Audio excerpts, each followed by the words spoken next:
Bismillah ar-Rahman ar-Rahim. Assalamu alaikum, dear participants.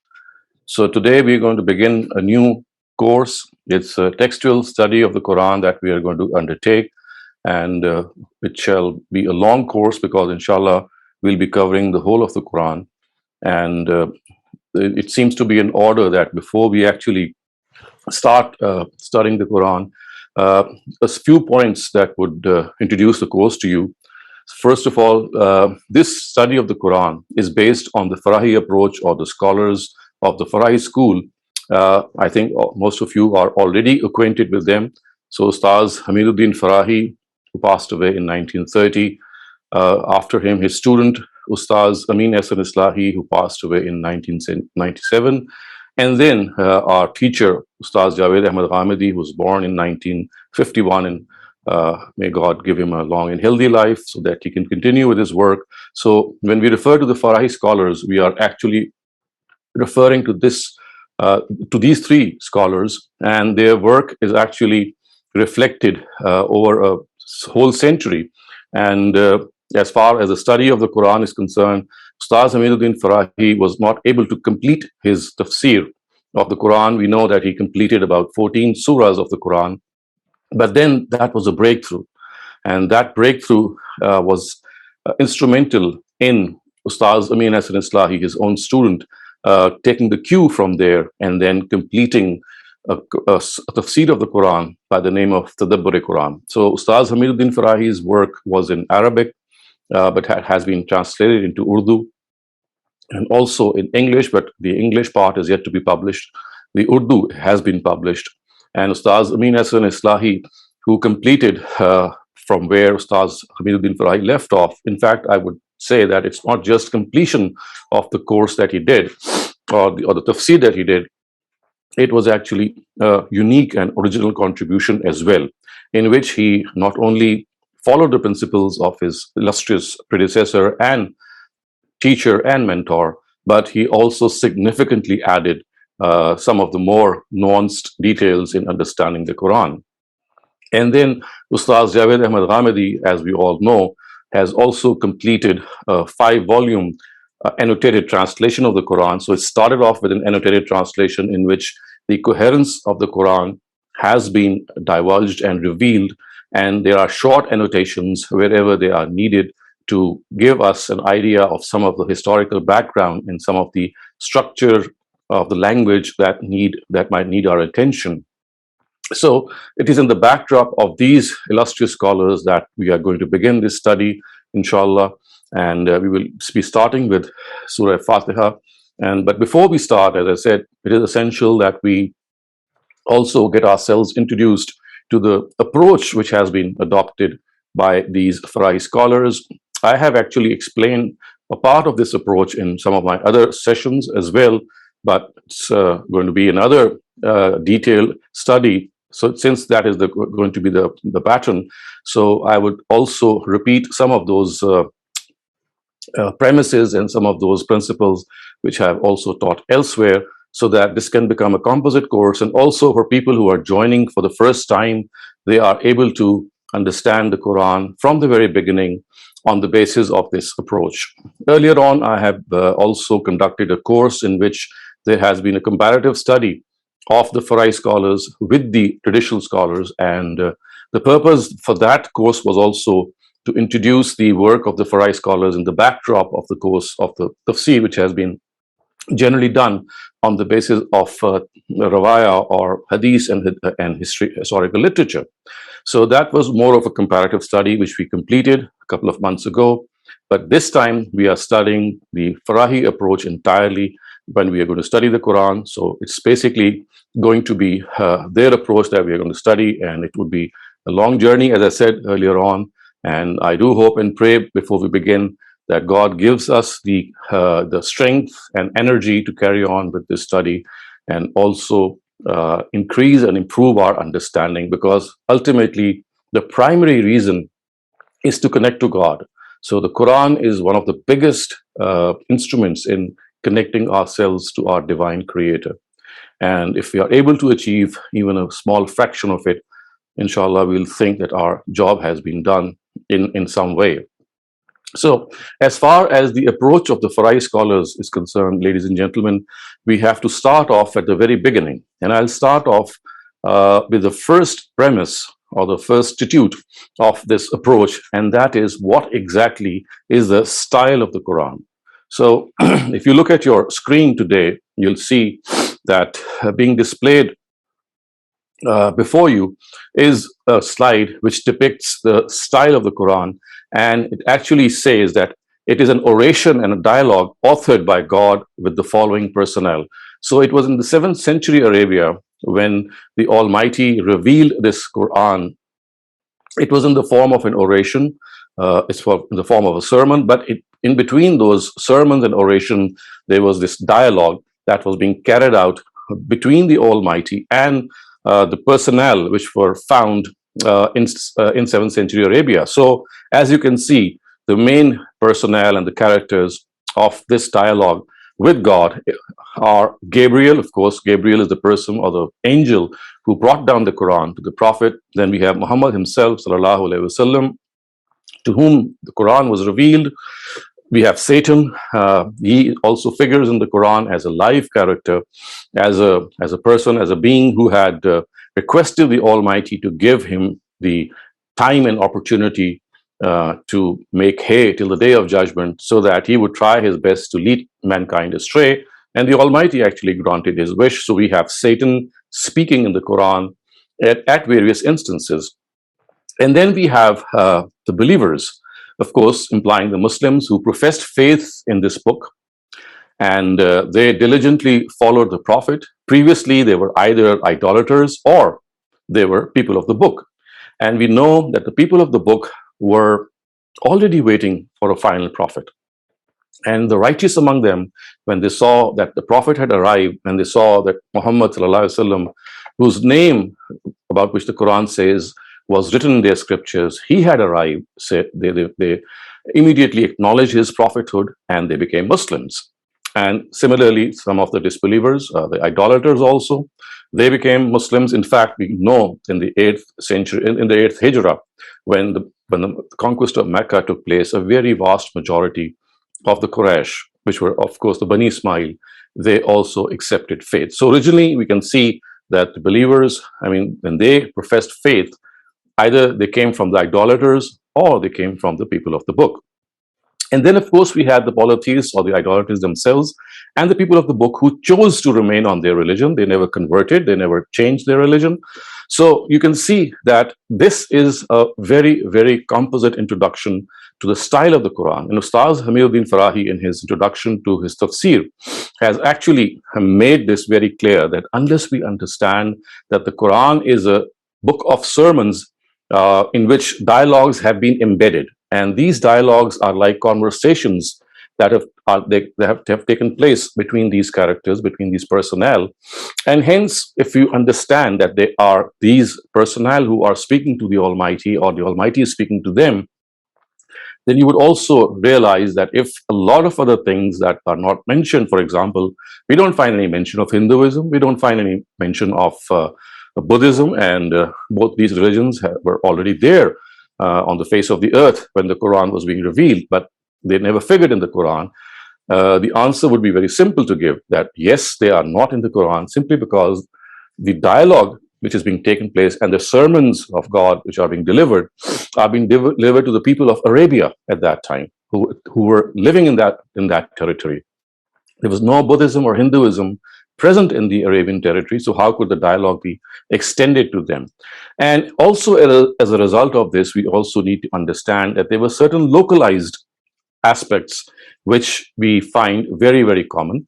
Thus, for example, since today we are living in an era in which Tawheed or monotheism has become so, it's like the zeitgeist or the spirit of time of most parts of the world, especially the Abrahamic tradition, that when we see a lot of polytheism being discussed in the Quran, a lot of idolatry being discussed in the Quran, if we are not able to understand that this book was revealed in a time when idolaters actually formed a polity, they formed a denomination, and 2/3 of the Quran, would you believe it? 2/3 of the Quran was actually addressed to them, as we shall see presently. So therefore, if you find surahs in which these idolaters are copiously addressed, we need to relate to this by thinking that this dialogue was taking place between the Almighty, of course, and the rest of the characters shown here and the idolaters. So it is but natural that since the Prophet belonged to this nation and it was a bulk, I mean, the bulk of the Quran, as I said, almost 2/3 of the Quran was revealed regarding their stances that they had and idolatry that they had adopted. So therefore, whenever we read the Quran and pick up the Quran, this is bound to bother us that why is the Quran repeatedly referring to such things? So in order to be well acquainted that yes, the Quran is going to refer to these things because it was revealed at a time when polytheism was rampant. It was the religion of the world almost. So you will find that regarding the people of the book, a lot of their stances and their opinions have been discussed. And there are certain peculiarities which are related to the Arabian Jews and Christians only. And they are not found in the Roman Christianity of today. For example, the issue of the atonement of sins, which of course figures in a very regular way in Roman Christianity, that Jesus died on the cross to atone for the sins of mankind. This is something which does not figure in the Quran, and this is not given as a charge sheet against these Christians. Another important point is that the Jews are addressed here, and the Jews of Arabia they were not monotheists in their pure sense. So we know that the Jews of Arabia, they actually regarded Uzair, or Ezra as the Bible calls him, to be God's prophet. So just as Jesus was regarded by the Christian to be God's son, similarly Ezra was also regarded to be God's son. So this is of course not the case with the Jews or the mainstream Jews that we know today. So you see, these are some of the specifics. I'm not going to into more details, but just to tell us and let us know that when we are dealing with the Quran, when we are studying with the Quran, we are studying a particular background, a particular backdrop in which it was revealed. In that backdrop, there were things that we might not be familiar with today, but then we have to give due importance to this backdrop if we are to understand the Quran. Next, we're going to discuss the approach of the Farai scholars vis-a-vis the theme of the Quran. Now, this is very important, the theme of the Quran. In fact, I would call it the subject matter of the Quran, and the content of the Quran is perhaps a more appropriate word. And as you can see, it has been tabulated before you in the form of a sentence. So I'm going to just read it out. It says, worldly reward and punishment of the believers, hypocrites, polytheists, and the people of the book, all of whom were conclusively conveyed the truth by Muhammad sallallahu alaihi wasallam. So the subject matter of the Quran, which again is very important to make us realize that we are not dealing with a book which is, as is generally understood, which has all kinds of disciplines of knowledge in it, which has astronomy and physics and chemistry and biology and embryology, as is the notion, because people think that the Quran is the antidote to, or it is something which presents every branch of knowledge. This is not the case. So it's primarily directed towards these characters that we've just discussed, and its subject matter is to conclusively convey the truth, the truth to these three denominations. The believers, they are rewarded or punished in this very world. And this, of course, is a law of the Almighty. And if we are able to understand this law, we will be able to understand a better part of the Quran, because by not understanding the subject matter of the Quran, a lot of things which are specific to the messengers of God have been ultimately extrapolated and extended to the era after the prophets of God. So there is this law which exists in the prophetic period. So by the prophetic period, I refer to the period which is between Prophet Adam to Prophet Muhammad. It's a vast expanse of time about which we have no idea. One feature of this prophetic era is that prophets who are elevated to messengers like Jesus and Moses and Muhammad and Noah and Samud and Saleh and Hud, all of these people or all of these prophets of God became messengers from him. They delivered the truth from the Almighty. So I was referring to the subject matter of the Quran, and as I said that in the era of God's messengers, the Almighty conveys the truth to the respective nation of that messenger, and people who deny, they are punished in this world, or people who accept, they are rewarded in this world. So this reward and punishment, in fact, this punishment took the shape of natural disasters, or these like cyclones and earthquakes. They were used by God as his instruments of justice, and they destroyed people, the nations of messengers, when they deliberately denied the truth. In the time of Prophet Muhammad, this destruction actually was transformed by the Almighty, and he said that because there is a substantial number of believers who have migrated from Mecca to Medina, this time if the nation of the Prophet denies, then they shall not be punished by natural disasters, as was the case with previous nations, but they will be punished by the hands of the believers. And hence, if you find in the Quran harsh verses, like, for example, verses which speak of killing the idolaters and putting them to death, or in the case of the people of the book, imposing jizya upon them, all these verses relate to the addressees of Prophet Muhammad who had deliberately denied. Of course, their fate was destruction.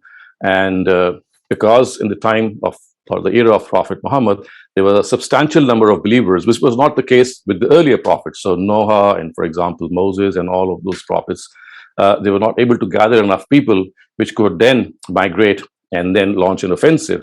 So in those cases, the punishment was through the natural elements, like, as I said, cyclones, earthquakes, tempests. But in the time of the Prophet, a sizable amount of believers had migrated, and the Almighty actually assigned this task to them to punish the disbelievers if they continue with this intentional denial. Hence, you'll find those verses in the Quran, for example, don't make friends with these Jews and Christians, or you don't seek forgiveness for these idolaters, as the Quran says at certain instances. All these verses are directed towards the idolaters and the Jews and Christians of the times of God's messenger, Prophet Muhammad. And this is how the Quran has depicted for the last time that in the time, or in the era of Prophet Muhammad, this reward and punishment took place in this very world, so that people living in the post-prophetic era, people like us, we are reminded that our reckoning is also at hand. The only difference is that it has been deferred to the day of judgment. So for the prophetic era, from Adam to Muhammad, the reckoning was done in this world. Judgment took place in this world, and people were punished or rewarded in this world. And the post-prophetic era, this is not the norm, because for this to happen, you have to have a messenger. And because we don't have any messengers any longer, so now we have to understand that the Quranic verses which have that harsh tone are not directed towards the non-believers of today. For example, today we just cannot say that you cannot make friends with Jews and Christians, because the Jews and Christians which the Quran speaks of were the Jews and Christians of the era of Prophet Muhammad, about whom the Almighty had said that these are deliberate deniers, and out of arrogance they have denied, and they don't deserve to be befriended. So this is a very major misconception that arises in our minds, and a lot of Islamophobic tendencies have arisen because Muslims have acted on the basis of what has been done by prophets of God, and they are guilty of playing the role of God, guilty of playing God, without realizing that this was a prerogative of only God's messengers, and it could not have been extended in the post-prophetic era. So this this has to be a very important area in which we have to realize that unless we understand the subject matter of the Quran, we might end up at the wrong side of an interpretation. Next, I'm going to bring up another very important facet of the Farahi approach, and that is the structure and arrangement of the Quran. Because you see, this is also a very important area that the Quran that we are, inshallah, going to enter studying in the coming weeks, unless we know how it has been arranged, how the chapters have been made, what exactly is the content of those chapters, and how from Surah Fatiha to Surah Nas, the discourse is going to progress, we might not appreciate and truly have the right idea about the way the Quran speaks to us. This is a verse which actually refers to the structure of the Quran, and it's a verse which has been neglected in the past. Ustaz Amin Islahi was the first person to point out that look what this verse tells us. It's the verse of Surah Hijr, which is the 15th surah of the Quran. It's a Meccan surah. It actually lays out the structure of the Quran. So the words are وَلَقَدْ آتَيْنَاكَ سَبْعًا مِنَ الْمَثَانِي وَالْقُرْآنَ الْعَظِيمِ. And O Prophet, we have bestowed upon you 7 chapters that occur in surah pairs, which is this great Quran. So this Quran actually has been divided into 7 chapters. So remember, when I speak of the word chapter, I'm not referring to the surah, because generally the word surah has been translated by our exegetes to be called as chapter in the English language. So I'm referring to actual chapters or sections, you can say. So 7 sections or 7 chapters of the Quran. The Quran tells us, and the Almighty in fact tells us, that, O Prophet, I have bestowed upon you these 7 chapters, I mean these 7 groups or these 7 sections, such that each of these chapters, the surahs in each of these chapters, they occur in pairs. So this paired phenomena, in which we find each chapter being composed of surahs that are counterpart to one another. When we say they are pairs, it means that they fulfill or they have a complementary relationship with one another. For example, if one surah argues for Tawheed on the basis of historical arguments, the other surah might argue in favor of Tawheed on the basis of God's attributes like providence and mercy. So you see, this is this complementary and in fact at times supplementary relationship also. You might notice that in the last 2 surahs of the Quran, how the Mu'awwizatain, Surah Falaq and Surah Nas, how closely they are knit. And it doesn't take any reflection to derive the fact that they are perfect pairs. So if we keep on reflecting on the surahs of the Quran, you'll find out that all surahs of the Quran, they occur in pairs. Yes, there are a few exceptions, which I'm just going to also describe before you. But by and large, this is how the Quran has been revealed. It has 7 sections or 7 chapters, with each chapter having paired surahs. Now, some of the important areas regarding this section or this chapter division might be also important. The first thing, that each chapter has a theme. So every chapter, I mean, there are 7 chapters, so we'll be having 7 themes of which would exist. And as we shall see later on, that these themes will be interlocked, they will be connected, and they will dovetail into each other. The second important thing, that each chapter begins with one or more than one Meccan surahs and ends with one or more than one Medinan surahs. This is very important. The chapter will start off with Meccan surahs and it will end on Medinan surahs.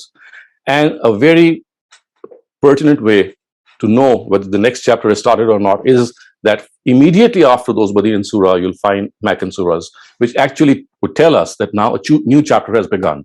Because this is the pattern of the Quran, that in all the chapters, the Meccan surahs, they always precede the Medinan surahs. They always come first.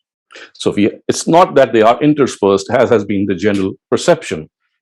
For example, our traditional scholars would say that this is a Meccan surah and that is a Medinan surah, and you'll find a whole imbroglio of these surahs being interspersed with one another, the Meccans and the Medinans being intermingled.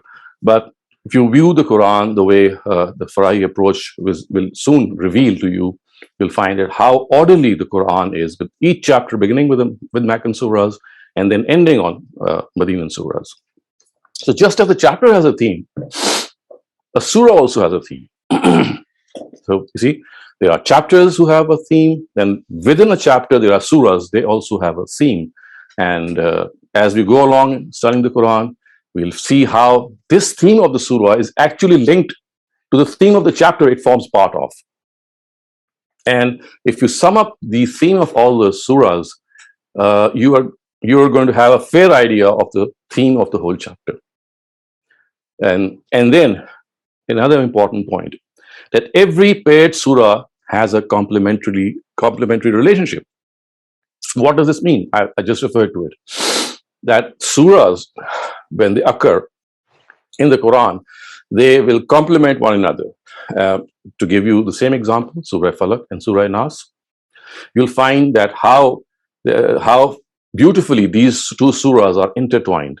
For example, in Surah Falak, there is an element which is more inclined towards intellectual arguments. I mean, there is a certain amount of missing emotion found in Surah Falak, but in Surah Nas you'll find the appeal so rampant. Auzu bi rabbin nas, malikin nas, ilahin nas. You see the word uh, being repeated by different attributes of God, imparted a very, very special theme. I mean, it's like begging for the mercy of God by invoking his various names. This is not the case with Surah Falak.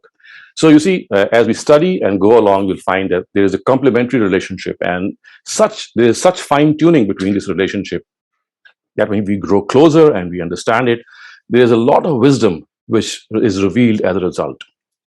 And then finally, the fifth important point is the surahs in a chapter are in a chronological sequence. So you have often heard about the chronological sequence of the Quran. Is there a chronological sequence of the Quran? Does it exist?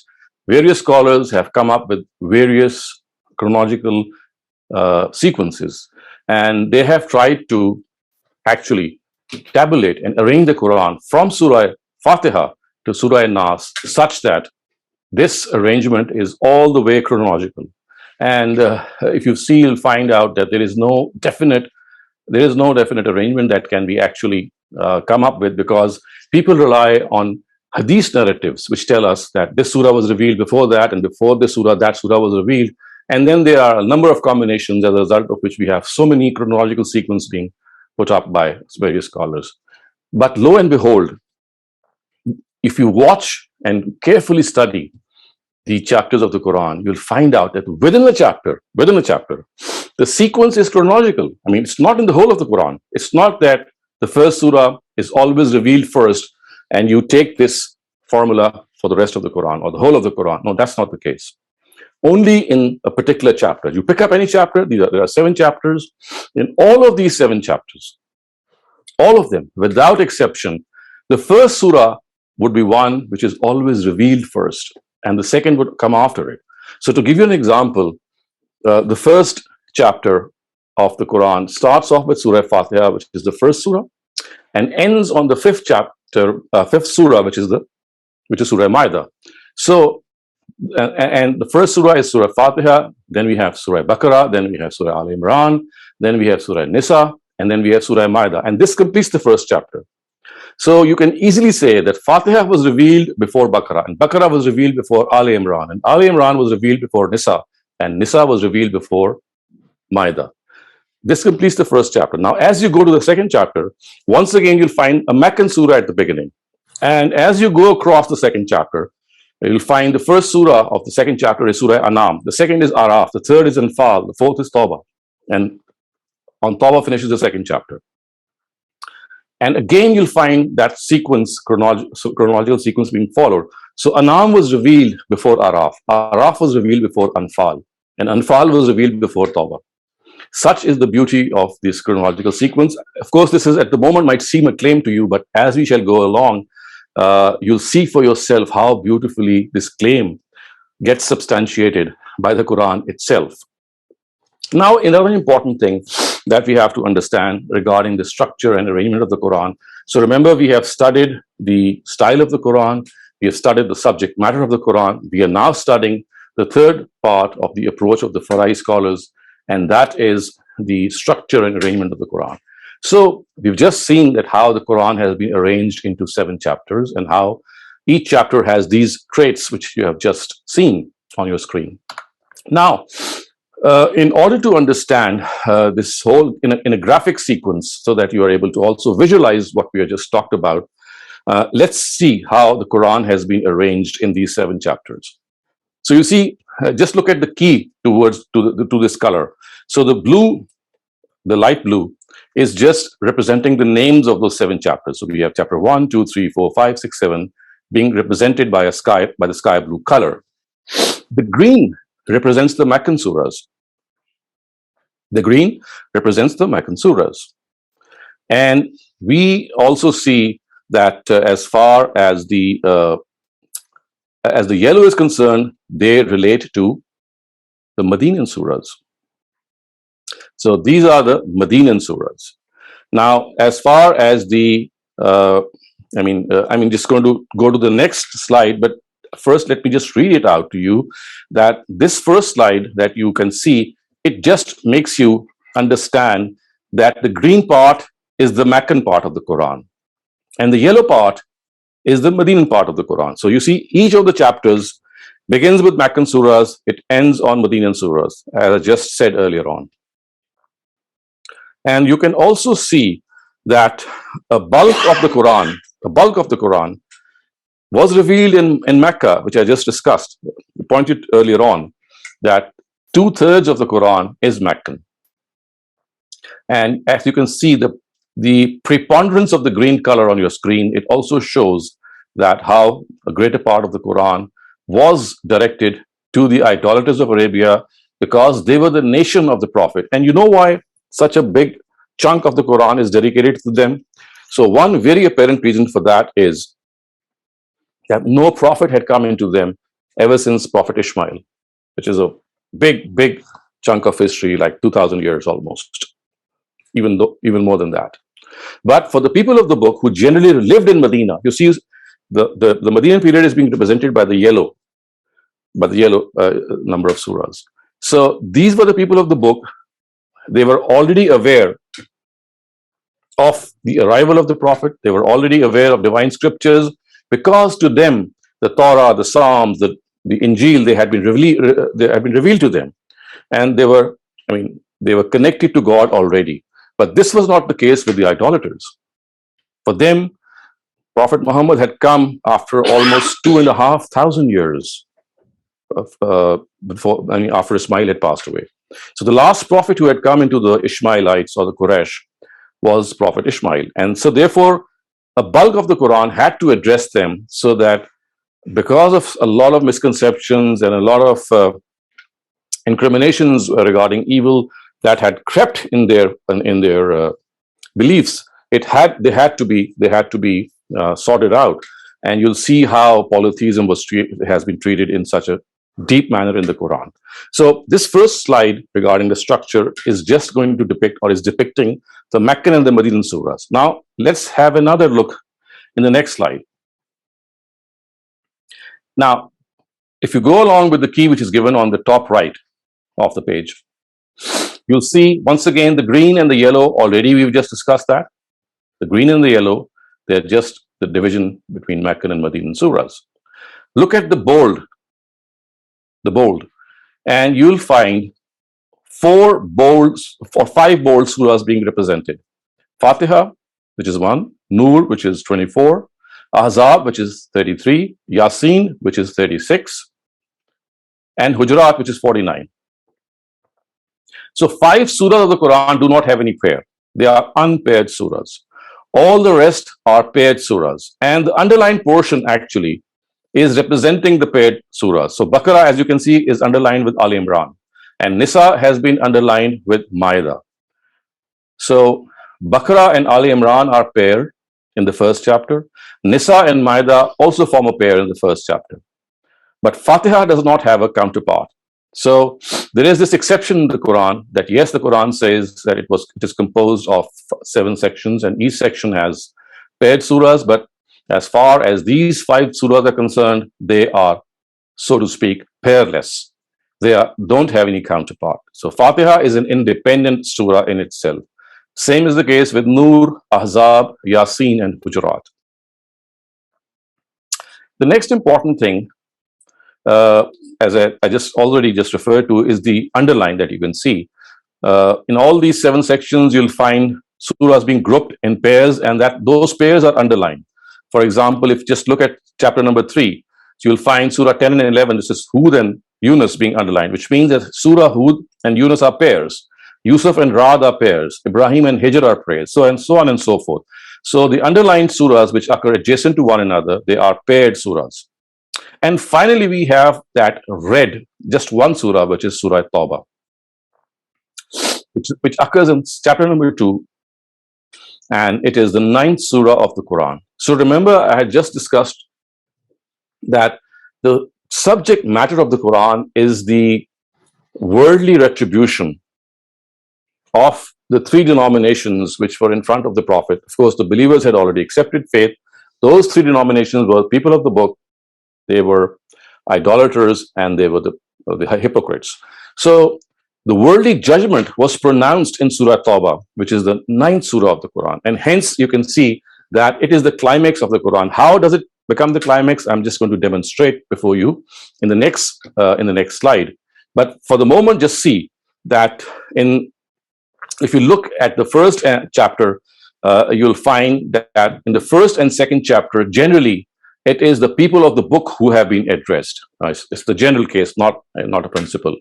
And if you look at chapters 3, 4, 5, 6, and 7, 6 and 7 are shown here. I'm sorry, I have to add one more detail because we just missed the next slide, that it's not just 5 surahs are unpaired.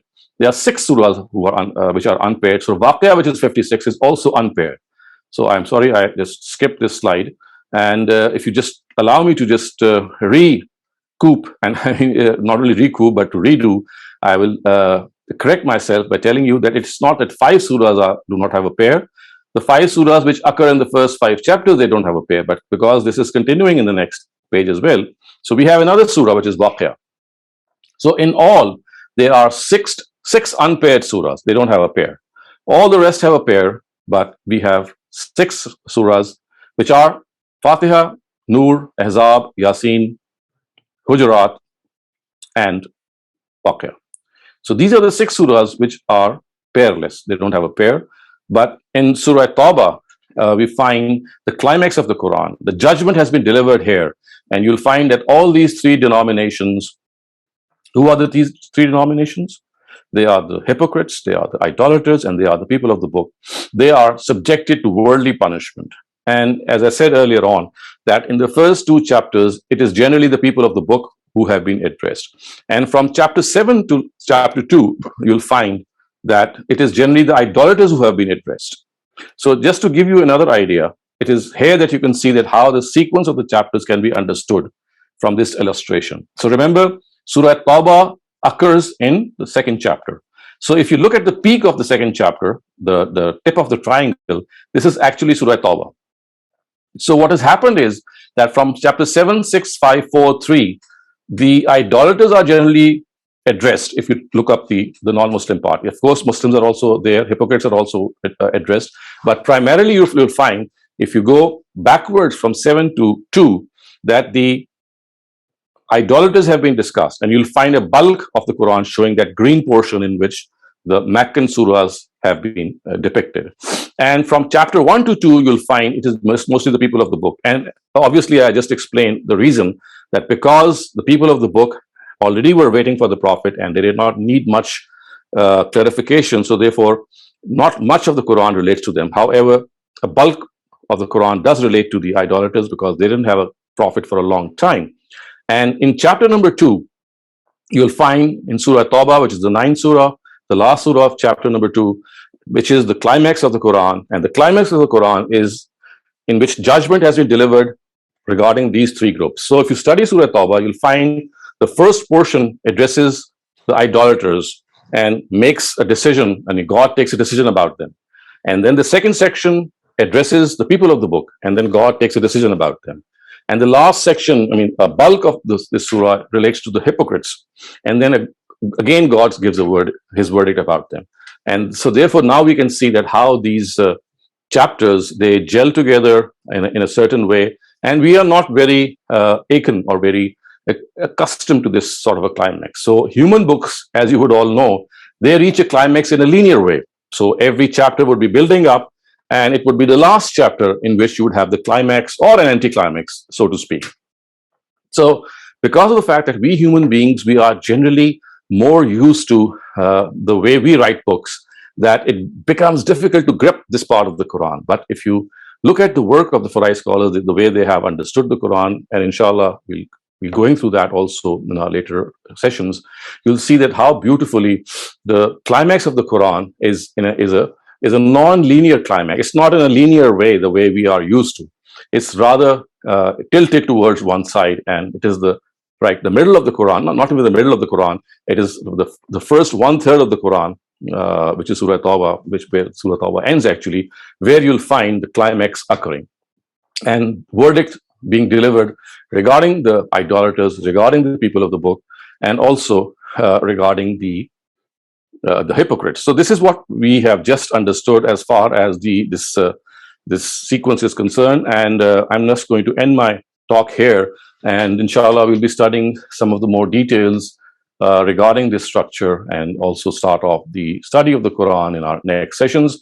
But just to recap, we have to understand that as far as the Farai scholars are concerned, they have their own way to look at the Quran. This way has a background of about 100 years of work. It's not necessary to agree with them.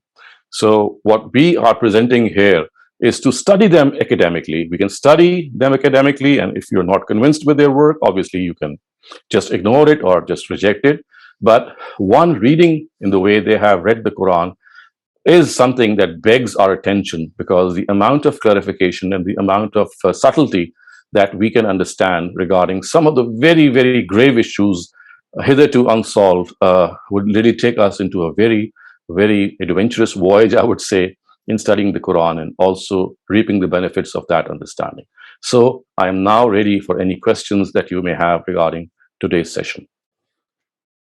Assalamu alaikum, everybody, and thank you so much for joining us to a most wonderful series again. Thank you, Dr. Shehzad Saleem, for bringing this remarkable work of a century or so to highlight. Today, we begin with our first question from Imran. Imran, please go ahead. Dr. Shehzad, assalamu alaikum, and jazakumullah khairan for everything. Can you hear me now? Yes, I can, loud and clear. Okay, so the question is about when you mentioned about since the advent of Prophet Muhammad sallallahu alaihi wasallam, there are not going to be any more natural punishments, whereas the believers are going to be given the task to punish the non-believers. Like you gave a couple of examples of being harsh to them and don't trust them. So I have two questions. Why? First is, where in the Quran I was trying to find that the punishment since the advent of Prophet Muhammad sallallahu alaihi wasallam is not going to be natural. The reason behind it, and then the second part of my question is, Quran gives us the like it said, la ikraha fi din, and it also says faman sha'a falyu'min wa man sha'a falyakfur. So it gives the opportunity to follow the guidance or not. So that's two parts of my question. Thank you. So you see, as far as the first one is concerned, there are indications of it found in Surah Tawbah itself. It says, "Yu'azzibukumullahu bi'aydikum." Yu'azzibuhumullahu bi'aydikum. God will punish them through your hands. And this has been mentioned at another place as well. So if you just read, and inshallah we'll be coming to that surah also in our study. So that surah, it actually outlines the fact that yes, this is going to happen. Now, as far as your second part is concerned, the la ikraha fi din is, I mean, it relates to the post-prophetic era. It does not relate to the prophetic era. If you study the context of the verse, you'll find that the Almighty is telling us that guidance is clear from misguidance. And so therefore, God says that there is no compulsion in religion in either accepting it or rejecting it. You do so out of your own choice. And if you do so, I mean, God is not going to force you. Yes, there's going to be a certain penalty for that, but it's not that God has made you in a way that you have to follow him or you not follow him. In fact, I could just revise my statement here that it's not just for the prophetic, the post-prophetic era, it's equally applicable for the prophetic era. And as I understand it now, it actually means that in both these instances, you are given the choice to accept it. It's not that God is governing you, as you just quoted the other verse, man sha'a falyu'min, man sha'a falyakfur. And it's like saying that, well, whether you speak the truth or whether you don't speak the truth, it's your choice. But yes, if you're going to lie, then you're going to be punished. So you see, the stress here is not that you're given the freedom of choice and you can just do. I mean, you just need not worry about what's going to happen regarding the choice that you make. Yes, something will happen, but the verse actually stresses that it's not that God is pushing you or compelling you or he has pre-programmed you that you have to accept it. Yes, it's a choice that you can make out of your own free will. But whatever choice you make, if you make the right choice, you'll be rewarded. If you make the bad choice, you'll be punished. So that's the That's a supplementary thing. It's not, it's not juxtaposed here. All that the Quran is telling us here is that it's not God who's driving you, it's your choice. But whatever choice you make is going to be, judged likewise. There is something just related to this, and thank you for the clarification. You mentioned that what I wanted to know, what's the wisdom of not continuing with the natural disasters as means of punishment? And the second is, you mentioned Muslims take it or have mistakenly, or they mistook this, and they have, created ruckus and all these problems in the world. So just wanted to get your some explanation on that. The wisdom, and then how Muslims are taking as far as the wisdom is concerned, you see that I just explained also during the course of my lecture that regarding the earlier prophets, there was no substantial amount of believers who professed faith with the prophet, and so they never had the opportunity to get trained and then launch an offensive. There was just a few believers, and when then that is the case, then God does not lay the responsibility on a few believers. So natural disasters do their work. But in the case of Prophet Muhammad, if you see, when the believers migrated from Mecca to Medina, there were about 50 families, as we come to know. But then in the whole Medinan period, as time progressed, we find that the Ansar and the Muhajirun and also the Khazraj, of course, which were also the idolaters, they accepted faith. And large number of people, they started to follow the Prophet. As a result of which, this offensive could have become viable. The military might that was needed was never offered. It was never afforded in the first place to previous prophets. Abdullah, Bishan, please go ahead. Thank you for your patience. I have one sort of two questions. One is a bit heavy centered.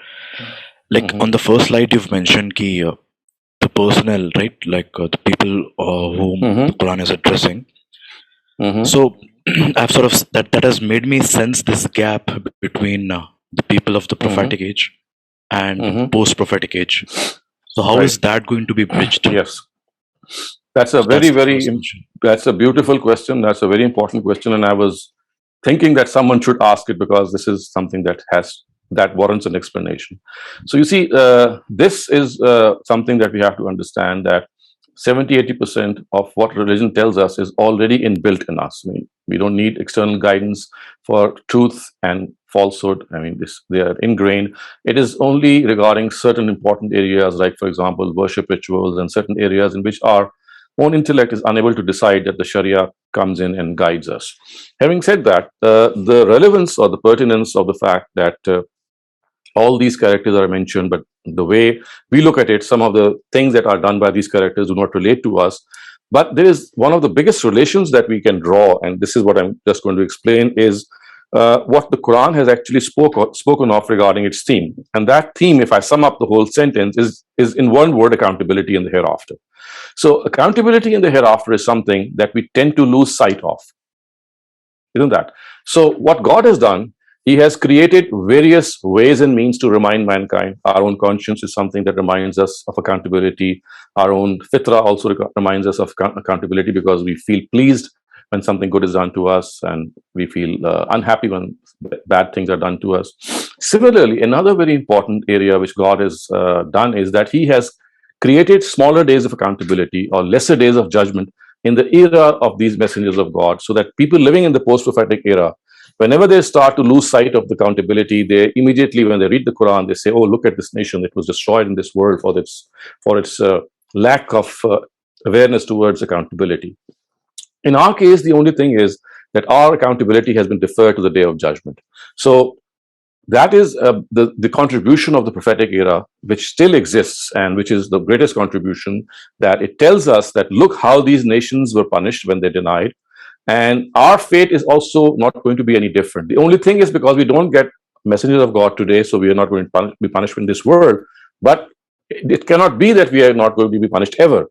So a day of judgment has to come, because accountability took place for those nations. So the biggest theme of the Quran, which is accountability, is what this prophetic era displays. And people like us, when we read the Quran, and you can see that how frequently these tales have been repeated.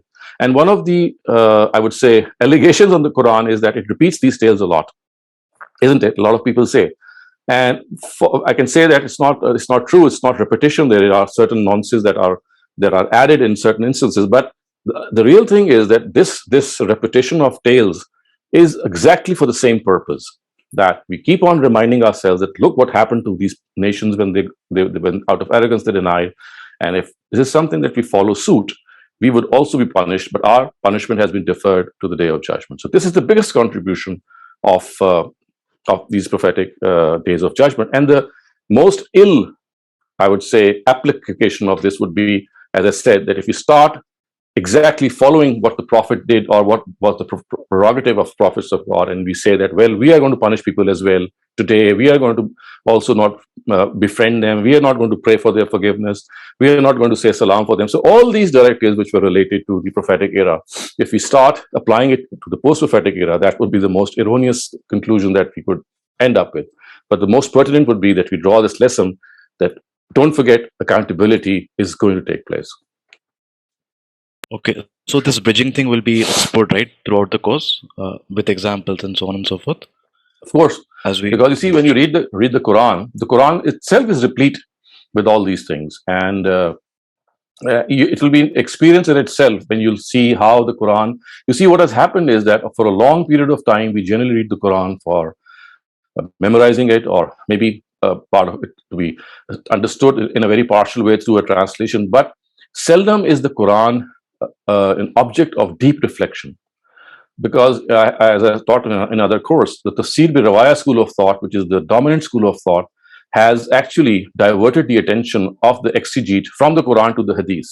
And instead of directly deliberating on the text of the Quran, the Tafsir bi Rawaya approach, it actually diverges your attention to the Hadith literature, and it tells us that, well, you have to approach the Quran through Hadith, and the text of the Quran never becomes a means of reflection. So the biggest contribution of the Farai scholars is, and they could be wrong at a number of instances, but one contribution that is of fantastic nature, I would say, is that they insist that we have to directly understand the Quran.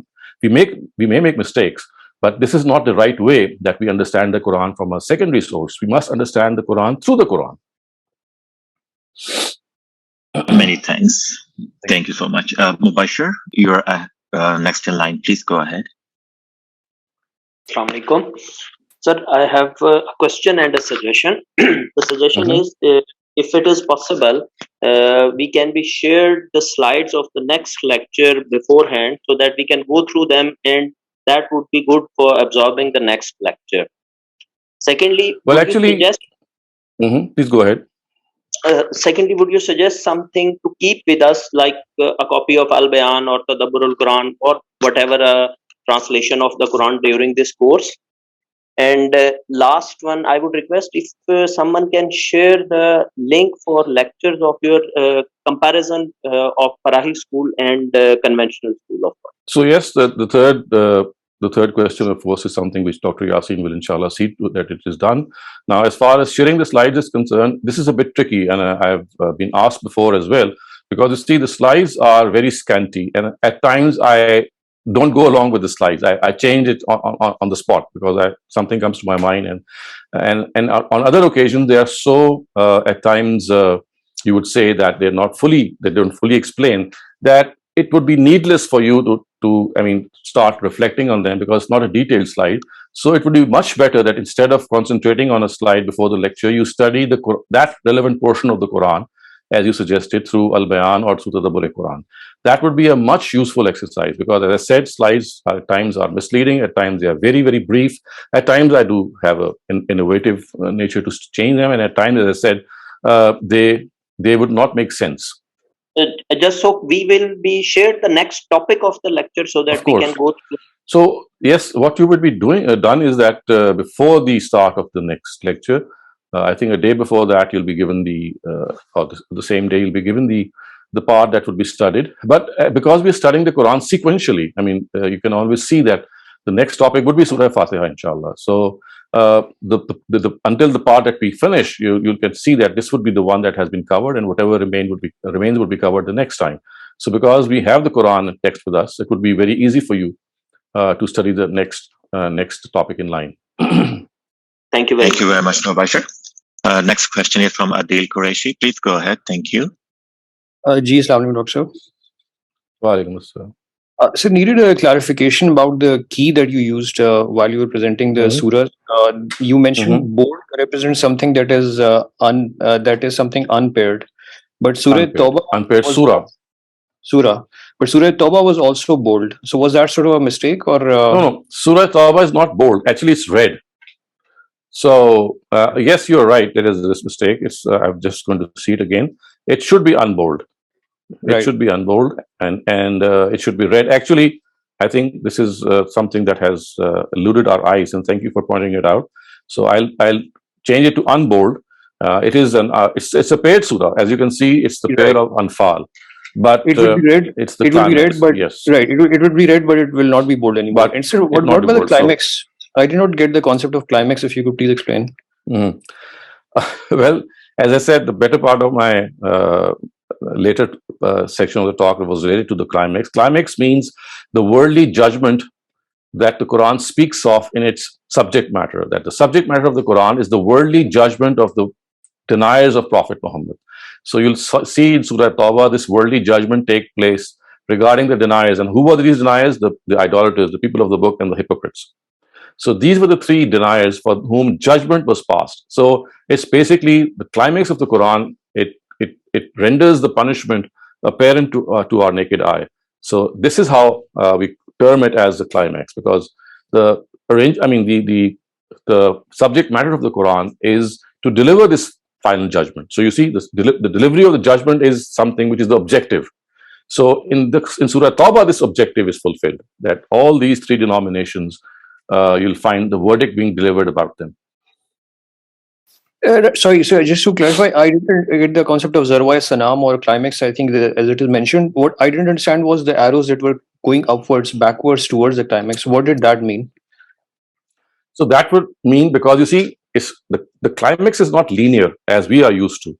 Linear would mean that it progresses in a linear way, and the last chapter or the last surah or the last section should be the climax. Isn't that? This is how we are used to in our human plane. But in God's plane, the arrows that you can see in the sequence. They tell us that the first arrow, which is on the right side, it tells us that the people of the book are primarily the addressees in chapter 1, and it reaches its climax in chapter 2. And the other arrow, which is from chapter 7 to 2, it tells us that basically the addressees amongst the deniers of the Prophet are the idolaters. So the idolaters represent the left arrow, and the people of the book represent the right arrow predominantly. It's not, it's like an oversimplification. Of course, other denominations are also addressed, like hypocrites are also addressed. In between, Muslims are also addressed. The Prophet Muhammad is also addressed. But by and large, regarding the deniers of the Prophet, the right arrow tells us that it was the people of the book, and the left arrow tells us that they are the idolaters. All right. Thank you, sir.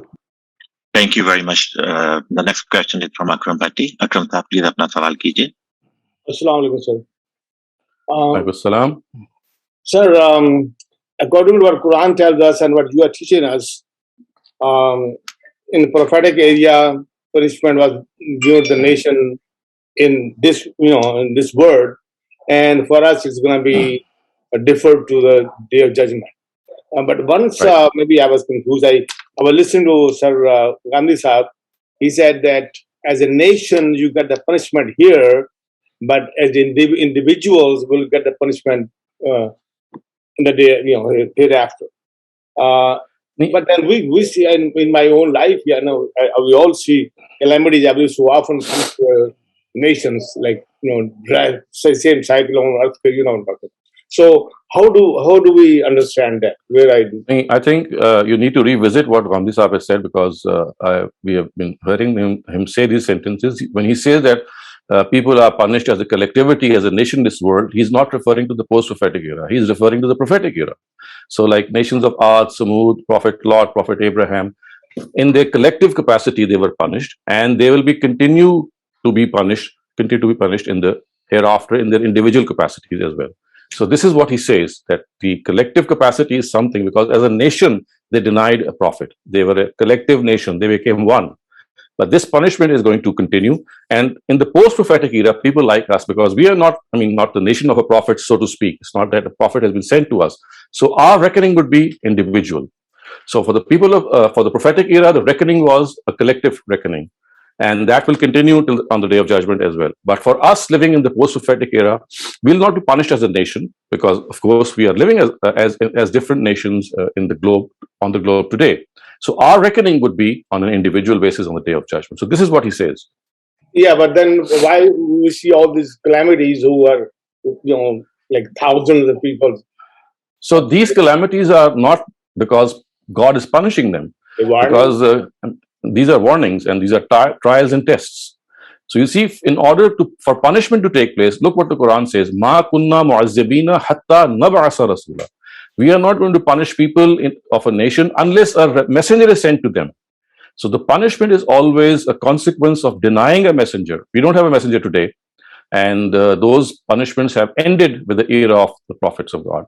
So today, when we find these earthquakes and cyclones and floods visiting us, they are not because of any punishment. They are primarily because God wants to try and test us. It's much like pestilence and like a pandemic we passed through COVID. So COVID was not a punishment. It was like a pandemic which tried and tested us. And similarly, we have other things. We have not only pandemics, we have wars, we have other forms of you can say anarchy and pestilence. But all of these are meant for our trial and test. They are not a means of our punishment. Thank you very much. Please, next question is from Naveed Irfan. Please go ahead.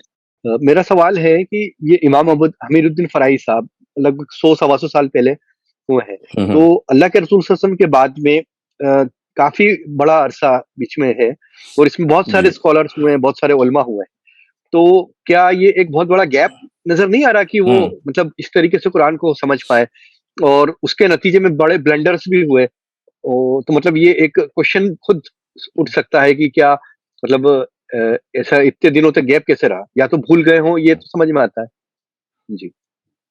So the answer to this question is something that I spoke of just about a while ago, and that is the Quran never remained a book of reflection and deliberation directly.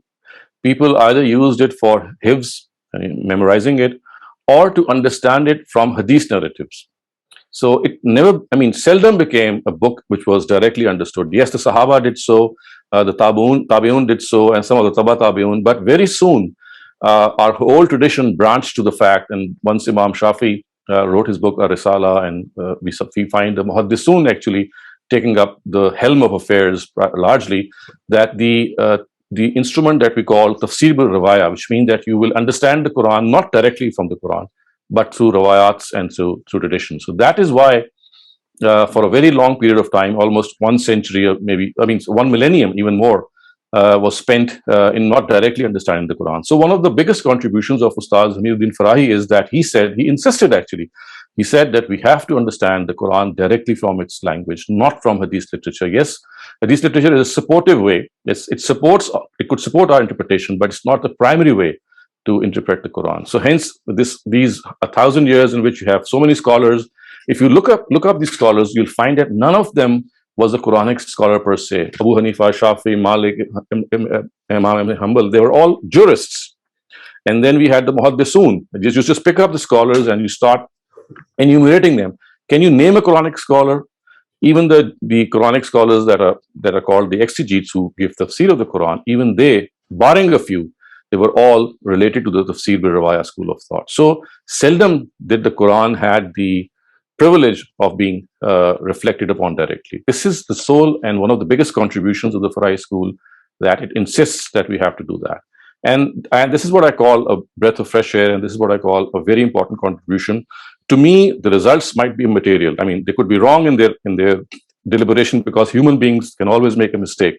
But one thing on which they're absolutely right is the book of God has to be understood from its own language, not through any secondary sources. Thank you very much. Next question is from Rafia. Please go ahead. Dr. Shehzad. Dr. Shehzad, what I have understood is that the people of the book had accepted the Prophet. So when aap jab keh rahe the कि the people of the book were punished, I didn't quite follow. Who was among the people of the book that God punished who did not accept the Prophet? Were the Jews or were the Nasaras accepted the Prophet? Yes, the Jews and the Christians, yes, some of them did accept the Prophet, but it's not that all of them accepted the Prophet. So the Prophet waged war against them. Especially, you can see how the Khaybar, the war which took place in Khaybar was one of them. And then, of course, right after the passing away of the Prophet, because the Jews and Christians existed in the peripheral lands, and we have 12 countries to whom the Prophet had written letters to invite them to religion.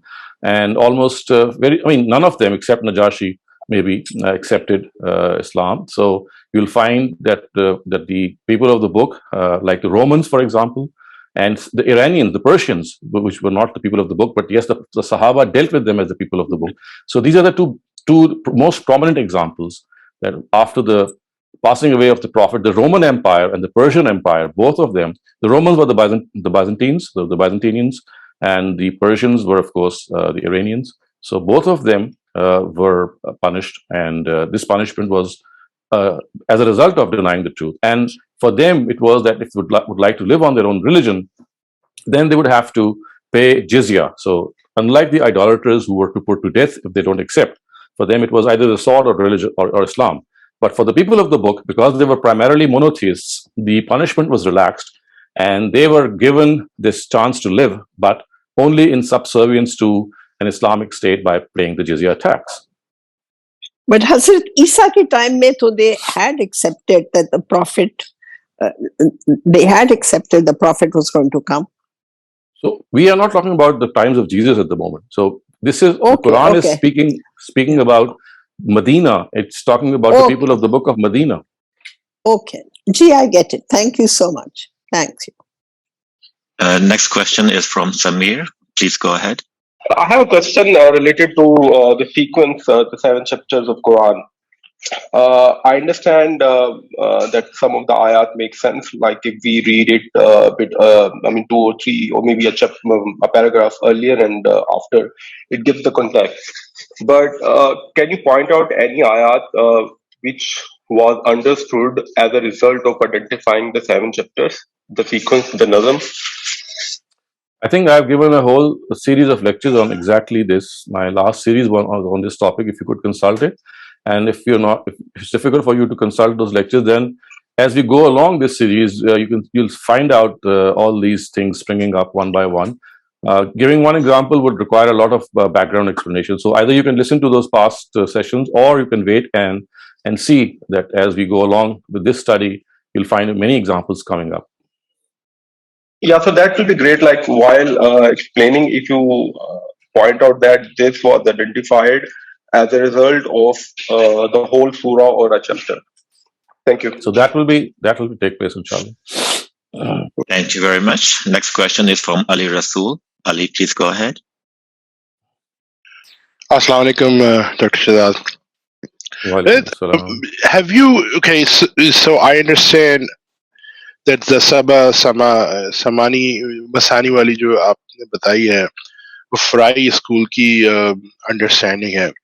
And, the traditional scholars always pointed towards that ayat referring towards Surah Fatiha. Mm-hmm. And I feel like they have added Bismillah in there to balance it out to 7, or taken it out and then added 2 last ayats together to make it 7. So does the Farai school explain the difference and stands with their dalil versus what the dalil of the traditional ulamas have given? So the hadith which say that we have given you 7 chapters and Wal Quran Azim, and it refers to Surah Fatiha, is only telling us that this Surah Fatiha is a summary of all the themes of the Quran. In a crux, you'll find whatever is being discussed in the Quran, which is of course Tawheed and Risala and Akhirah. All these 3 are found in a compact form in Surah Fatiha. So when hadith literature says that the Surah Fatiha is Sabal Masani, all that it is saying is that it is these 7 chapters in which surahs occur in pair. The message that they give is enshrined in one surah, which is Surah Fatiha. Okay. One last thing, if I may. When I read this ayat and I'm trying to kind of understand the Arabic as well. This min al masani is like jar majrur construction, and wal Quran al azim is atifa. So do we have to take both of them together? Like, atfa mein hota na ki matuf alai and matuf ko lena padta apne. No. So wow here is for explication. It's like wow for tafsir. So the min here is for izafa, which is called in to. So it's like sab masani. So sab amil masani, sab masani. The min is just for izafa, an extra as they call it. And wow is for explication. So the translation would be Heya Sabal Masani wa Heya Quran al Azim. And this is these seven chapters which are referred to in Surah Fatiha as their summary. And this is nothing else but the Quran in its summary. So the wow here is not is not for diversion, as people would say. It's basically for explication, which is wow for tafsir. So Sabal Masani and Quran al Azim is actually the same thing. Okay, आप समझ में आया, ठीक है. Okay, so that's why it's in mansuba Qur'ana wal azima. Yeah. Okay, thank you, sir. Thank you. Thank you very much. Next question is from Mubashir. Mubashir, please go ahead. Thank you very much for the second opportunity. Doctor, I just want to ask, when we try to study the Quran, the first part, which is related to people of the book, that quite makes sense starting from Al-Fatiha. What should I do if I want to study the second part first, that is addressing the idolaters and the people? Should it start from the first surah of the chapter 7? But that doesn't make sense that the preaching is starting from here. So the right way would be that you have to understand that each of these 7 chapters, one particular phase, maybe 1, 2, 3, or 4 phases of the Prophet would be depicted. And this is something that we're going to discuss in our next session also. That it's not that all these 7 chapters depict the whole life of the Prophet. So at times a part of the Medinan phase is discussed, a part of the Meccan phase is discussed. And if you would like to pick up any chapter, just get to know, acquaint yourself with the fact, well, this chapter is going to study the life of the Prophet from this phase to this phase, or the Meccan period from this phase to that phase, because as we shall be reading those chapters, I'll be introducing them to you how the particular phase or more than one phase is discussed in this chapter, and the rest of the phases are not found in this chapter. They are found elsewhere. So these are some of the more details which will be discussed in my next session, when I'll be going into more details as to how each of these 7 chapters is divided in detail, because it's not that each of these chapters is covering the whole of the Quran or from the entire Meccan period to the entire Medinan period. It's like at times only the Medinan period is discussed. For example, look at the 7th chapter. You'll find, except for the last 2 surahs, the last chapter has 48 surahs. So 46 surahs until Surah Ikhlas, you'll find they're all Meccan surahs. And they're just the last 2 surahs, which is Surah Falaq and Surah Nas. These 2 are the Medinan surahs. So if you are already aware of the fact that I'm studying this chapter, and this chapter will be composed of such and such a phase of the Prophet's life, either in Medina or Mecca, so you'll get already a fair idea of what you could expect in reading that chapter. Doctor, what confuses me, that when we Ustaz Javed Ghamidi says that there are phases in the Prophet's life, so the last phase should be at Surah Tawbah of the second part as well. But when I read Al-Bayan, each chapter contains every stage of that prophetic life. How do you explain that? No, I'm afraid that's not correct. That's not correct. And just wait for one more week. Next week, inshallah, we'll be studying this division, and you'll see that it's not that all the chapters are composed of all the phases of the Prophet's life. They are, for example, at times you'll just find 3 phases. At times you'll just find 2 phases. And this is the norm. Very few chapters have all the phases. And then, of course, there's a division between the Meccan and the Medinan side as well.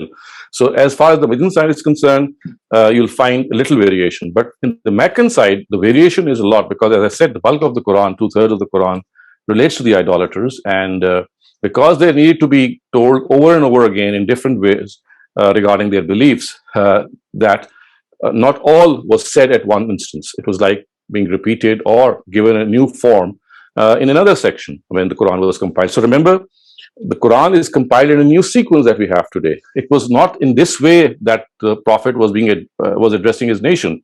So the chronological sequence when the Quran was being revealed was entirely different, and we don't know about that. And it was, of course, chronological, but the Quran was then given a new arrangement near the end of the life of the Prophet. And the Almighty actually made that arrangement through Gabriel. And of course, if he did so, there has to be some meaningfulness in that. And this particular, grouping of 7 chapters tells us how meaningful they end up in. So just wait a little more, and you'll see how they work. Thank you. Many thanks. Adil Qureshi, you are next. Dr. Saab, this ayah that we discussed, the وَلَقَدْ آتَيْنَاكَ سَبْعًا مِنَ الْمَثَانِي, we know that this ayah is a part of a surah which itself appears to be an early Makkan surah itself. If this ayah was meant to be about the whole of Quran and the whole of chapters, this ayah should have been towards probably should have been the last ayah of Quran, because it says we have given you. But the Quran had not yet been revealed yet. So how do you explain this ayah? So you see, I have been explaining this elsewhere in some of my courses, that this is a very specific style of the Arabic language in which the past tense is used to imply the certainty of an event. When the Almighty says that I have given it to you, something which is going to happen in future is so certain to happen that it is expressed in the past tense. Like, look at Surah Kawthar, Inna Atayna Kal Kawthar. We have given you this Baitullah. And this Baitullah was given in the Medinan period when the conquest of Medina was made. But Surah Kawthar itself is a Meccan surah. So this is a very common style of the Quran in which when something is sure to happen in the future, it is expressed in the past tense. Right. So, sir, about this concept of the Prophet and his companions giving azab to their addressees, I think the confusion arises because seems to be no precedence, unless I'm mistaken. There seems to be no precedence at all in any of the previous prophets that they were ever able to gather their ashabs and do this azab on their people. Yes, this is something of an exception. It doesn't take place in the past. So how do you then? To the best of our knowledge, it could have been the case because you see, we have so many messengers of God about which the Quran tells us that they were not reported in the Quran. So as far as all the reported messengers are concerned, yes, we would say that this is the only instance in the case of Prophet Muhammad. Right. So, इसमें फिर आपकी दलील है क्या? ये दलील हम कहाँ से लाते हैं कि या तो फरिश्तों से अज़ाब आ जाता है या अल्लाह के रसूल जो है वो अपने सहाबा के थ्रू अज़ाब दे देते हैं? ये जो दूसरा वाला या है, these two instances, that's just one instance, because you see the way it has been stated as a principle, because we see that this only took place when a substantial number of followers were there for a prophet of God. If you extrapolate this, you'll find that this was the case with none of the previous prophets, except for Prophet Moses, you can say, because he was a prophet sent to the Israelites, and the Israelites, they professed faith in him, but they continued to pester and bother him. That he was an exception. But if you... Thank you very much. Tariq Javed, please go ahead. Assalamu alaikum. Wa alaikum assalam. The one primary difference between Rahi scholars and rest of the scholars is, as you said, they rely on Rawayat and Hadith. There is another thing which is very commonly used by other scholars is Shan-e-Nuzul, whereas I think I don't see any such thing in Sir Ghamidi al-Bayan. So why is that difference also? Another difference. This is the same thing. The Shan-e-Nuzul and Rawayat are the same thing. So Shan-e-Nuzul are just Rawayat which express the occasion of revelation. There's no difference. See, what they do is they refer to Hadith not only for the explanation of a verse, but also for the occasion for which the verse was revealed. So Shan-e-Nuzul means a Hadith in which the occasion because of which a particular verse was revealed is depicted in that Hadith. So Shan-e-Nuzul are also narratives. And they also claim that without properly understanding Shan-e-Nuzul is practically not possible to understand the surah properly. As I said, this is just a claim. There is no argument in favor of it. People have to come up with an argument. The Quran gives us its own context. It tells us how and when a particular verse was revealed. You don't need to go towards narratives to find out, because the Quran has a context. So the occasion is portrayed in the context. And if the Shan Nuzul narratives, they fit in that context, which the Quran has already depicted in its own corpus, well, yes, we can accept them. But we will not, first go to those narratives, because you see, as I said, if you study those narratives, you'll find so many complications, because a single verse would typically be having 2 or 3 or 4 Shan Nuzuls. And it would be said that, well, this verse was revealed on this occasion, and also, for example, it is said that Surah Fatiha was revealed twice, once in Makkah, once in Medina. And then we have so many confusions in which you'll find one particular verse, one scholar telling us that the Shan Nuzul verse tells us that this was the occasion, and another scholar telling us that this was the occasion. So it's a flimsy ground on which we would be going. So as far as the occasion and context is concerned, on the basis of which a verse is revealed, you'll find it within the Quran, within the context of the Quran. So the summary that Sir Ghamidi Sahab puts up before each and every surah, what is the content of the surah, who are the addressees, and what's the subject. So that summary is from the Quran itself, not from the Shan Nuzul. Of course, absolutely not. This is a cardinal principle in his approach. The summary and the theme that he depicts, the era of revelation that he tells us that which surah belongs to which part of the Prophet's mission, they are all from within the text of the Quran, not from anywhere outside it. Thank you very much, sir. We have one more question from the chat group. It's a bit long. I think it's talking about Ittimam-e-Hujjah and us playing God. The question goes as such. God knows everything, but what can be the reason for God that he included war, punishments of certain crimes in Quran? Because since it is the last word of God, and in the current time, people are very sensitive to these topics, and it also gives reasons to extremists and terrorists to justify their doings. So why would God include these things in the Quran, or just should have said in a better way that this is just for the time being obligation? You see, as far as human intellect is concerned, you can give the straightest of statements and they can still be misinterpreted. So it's not that the text is a benchmark. It is the understanding of people that has to be considered. So you see, human intellect can never be fault-free. However much you can give the text the way you should like it to be given, the possibility of an error is always there. So that is why Farai scholars point out that the Quran. So I was just telling you that, you see, the way the Almighty gives us guidance is that he wants us to reflect, and he wants us to use our intellect. Because this has seldom happened, I think if you allow people to use their intellect and understand the Quran, seldom, there could be misunderstandings still, but they would be narrowed down. For the simple reason that this time these misconceptions have not happened because of an erroneous understanding. It's more to do with the fact that even the Quran has never even been deliberated upon. You see, if the time had been given to the Quran's deliberation, you would have find this not to be the case. It is generally because people accept the Quran, whatever has been given as an interpretation from the previous scholars, that they just continue with that. Had the Quran become an object of direct deliberation, I don't think this issue of Islamophobia would have ever arisen, because this whole concept of Itmam al-Hujjah would have been discovered much earlier. Farai Sahab would not have been needed for that. He just came on the stage when there was this stagnation of 1,000 years. Had this stagnation not been there, many scholars would have already got to it. Perhaps. Many thanks, Dr. Shehzad Saleem. This was a great speech, a great lecture. We loved it so much. The questions were excellent. And we are at the end of our time. And inshallah, we'll see you again next week. Have a beautiful day, sir. Thank you.